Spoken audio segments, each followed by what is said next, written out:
Commander Sarah Chen stood in the center of the obsidian chamber, her hands zip-tied behind her back, uniform torn and bloodied from the capture.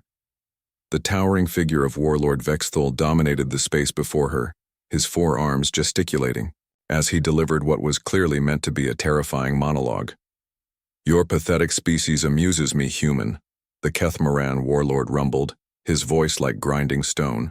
His crimson carapace gleamed under the harsh lighting, and the neural tendrils that crowned his skull writhed with barely contained aggression. "You fight with the desperation of cornered vermin, yet you lack the wisdom to surrender when faced with inevitable defeat."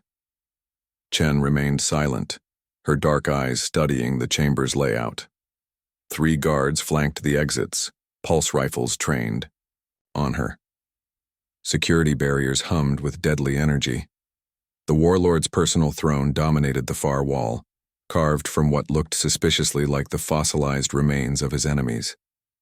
"I have conquered 7 star systems," Vexthul continued, beginning to pace with predatory grace. "Enslaved 43 species, reduced entire civilizations to ash and memory. Yet your kind possesses a peculiar quality that intrigues me." "Our stunning good looks?" Chen asked dryly. The warlord's mandibles clicked in what might have been amusement. "Your defiance. Even now, facing certain death, you mock me. It's almost admirable." He leaned closer, his breath hot against her face. "This is why I offer you something I have never offered another species. Mercy." Chen's eyebrows rose slightly. "Mercy?" "Yes. Submit to my rule. Serve as my lieutenant in the conquest of your homeworld, and I will ensure your species survives. Not as equals, of course, but as valued servants. Your people will live, breed, continue their existence under my benevolent guidance." "Benevolent guidance," Chen repeated flatly. "Indeed. What say you, human? Will you be the instrument of your species' salvation?"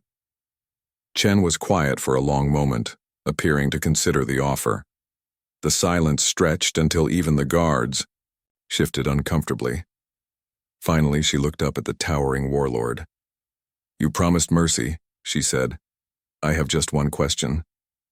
Vexthul's tendrils writhed with satisfaction. "Ask." "Spell that out in blood or ink?" The warlord's massive head tilted in confusion. "What manner of question is this?" "See? The thing about humans," Chen said, her voice taking on a conversational troika, "is that we're very particular about contracts. When someone makes us a promise, especially about something as important as mercy, we like to get it in writing. So I'm asking, are you planning to write this mercy agreement in blood or ink?" What difference does it make?" "Oh, it makes all the difference in the universe." Chen's smile was sharp as a blade. "If you write it in ink, then you're acknowledging this is a formal agreement between equals. A treaty. Something that can be negotiated, modified, or broken." Through proper diplomatic channels.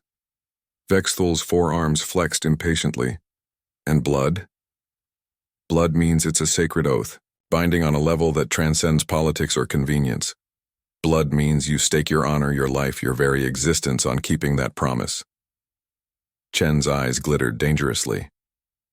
"So which is it, warlord? Are you offering us a politician's promise or a warrior's oath?" The chamber fell silent except for the hum of energy barriers. Vexthul's mandibles clicked rapidly as he processed this unexpected turn. His advisors murmured among themselves in their clicking, chittering language. "You seek to trap me with words," he finally growled. "I'm seeking clarification," Chen replied innocently. "You see, humans have this funny little quirk. We remember everything. Every promise made, every oath sworn, every treaty signed. We might forgive, but we never, ever forget." Her voice hardened. "So when you say mercy, I want to know exactly what flavor of mercy you're serving." "Enough games," Vexthul roared, his neural tendrils lashing violently. "I offer you survival. Accept or die." "There's the rub, though," Chen continued calmly. "You said you've conquered 43 species. Tell me, warlord, where are they now?" The question hung in the air like a poison cloud. Vexthol's crimson carapace seemed to darken. They served their purpose. Ah. Chen nodded sagely. So your mercy comes with an expiration date. Temporary survival until we outlive our usefulness. That's not mercy, Warlord, that's just a slower execution. You dare— I dare because I'm human, Chen interrupted, her voice rising. We're the species that looked at predators with fangs and claws and decided to tame them. We stared up at the stars and built ships to reach them. We split atoms and mapped genes and turned lightning into servants. She stepped forward, and remarkably, the massive alien took a step back. You think you're the first conqueror to offer us servitude wrapped in pretty words? We've had practice saying no to tyrants. The zip ties around her wrists snapped as the miniature plasma cutter in her sleeve, the one her captors had missed, finished its work. In one fluid motion, she dove toward the nearest guard, using his own rifle to take down the other two before they could react.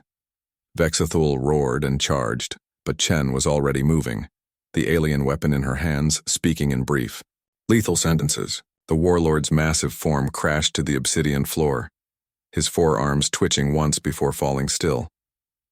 Chen stood over the body, breathing hard. She looked down at the spreading pool of ichor beneath the dead warlord. Looks like you chose blood after all, she said softly, though I don't think this is quite what you had in mind.